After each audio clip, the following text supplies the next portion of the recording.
Assalamualaikum warahmatullahi wabarakatuh. Kembali lagi di channel YouTube saya, Devlog Mengacu, tempat belajar komputer bagi para pemula. Oke, pada pertemuan kali ini kita akan membahas bab 2 dengan judul babnya konsep dasar komputer.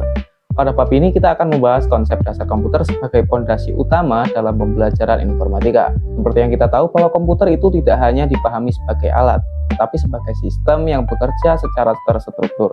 Pemahaman di bab ini sangat penting karena akan menjadi pijakan untuk materi-materi lanjutan seperti perangkat keras, perangkat lunak, dan sistem informasi. Tujuan pembelajaran pada bab ini adalah agar peserta didik mampu memahami apa itu komputer, bagaimana sejarah perkembangannya, apa saja fungsi dasarnya, serta mengenali berbagai jenis komputer. Dengan tujuan ini diharapkan siswa tidak hanya menggunakan komputer, tetapi juga memahami cara kerja dan perannya dalam kehidupan modern. Di sini saya sajikan kepada Anda semua peta konsep yang menunjukkan alur pembahasan pada bab konsep dasar komputer. Pembahasan dimulai dari pengertian komputer, kemudian dilanjutkan dengan sejarah singkat perkembangan komputer, fungsi-fungsi dasarnya, hingga jenis-jenis komputer. Keempat bagian ini saling berkaitan dan membentuk pemahaman utuh tentang komputer sebagai sebuah sistem. Lanjut. Oke, di sini kita akan belajar tentang pengertian komputer, yang secara umum komputer itu dapat didefinisikan sebagai alat elektronik yang mampu menerima input dan menghasilkan output berupa informasi. Proses tersebut dilakukan berdasarkan instruksi atau program tertentu.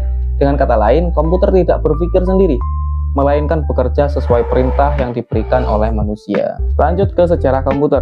Perkembangan komputer mengalami perubahan besar dari waktu ke waktu. Generasi pertama menggunakan tabung vakum dengan ukuran besar dan konsumsi daya yang tinggi. Lalu di generasi berikutnya mulai menggunakan transistor, kemudian integrated circuit hingga mikroprosesor. Hingga saat ini komputer telah memasuki era modern dengan teknologi kecerdasan buatan dan komputasi awan. Lalu fungsi dasar komputer. Fungsi dasar komputer itu terdiri dari 5 bagian utama, yaitu input, proses, output, storage, dan kontrol.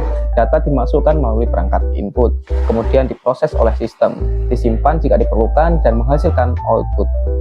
Seluruh proses ini dikendalikan oleh sistem kontrol agar berjalan sesuai instruksi.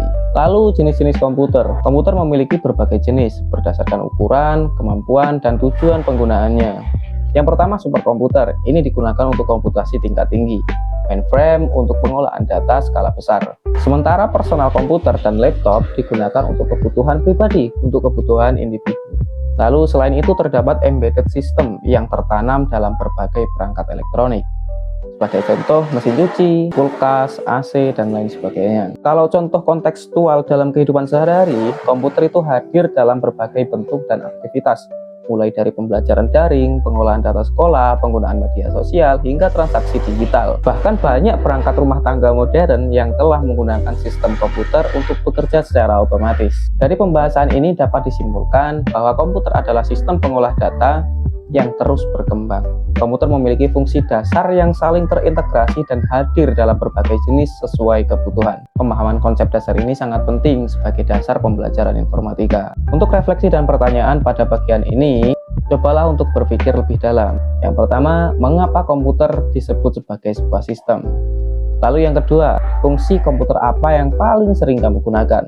Dan yang ketiga, jenis komputer apa yang paling dekat dengan aktivitas sehari-harimu? Pertanyaan ini membantu menghubungkan konsep dengan pengalaman nyata. Jadi coba dipikirkan dan temukan jawabannya. Sebagai tugas dan aktivitas untuk memperkuat pemahaman, terdapat 2 aktivitas yang dapat dilakukan. Yang pertama, buatlah ringkasan singkat tentang konsep dasar komputer. Ini yang pertama. Lalu yang kedua, identifikasilah jenis komputer yang ada di sekitarmu dan jelaskan fungsinya. Aktivitas ini bertujuan melatih pemahaman konseptual dan penerapan nyata. Sebagai penutup, konsep dasar komputer merupakan fondasi penting dalam informatika. Pada bab selanjutnya, pembahasan akan dilanjutkan ke komponen utama sistem komputer, yaitu perangkat keras dan perangkat lunak. Pastikan pemahaman di bab ini sudah kuat sebelum melanjutkan ke materi berikutnya. Jangan lupa like, share, save, dan subscribe channel ini, supaya kita bisa belajar bersama. Sekian yang dapat saya sampaikan. Assalamualaikum warahmatullahi wabarakatuh.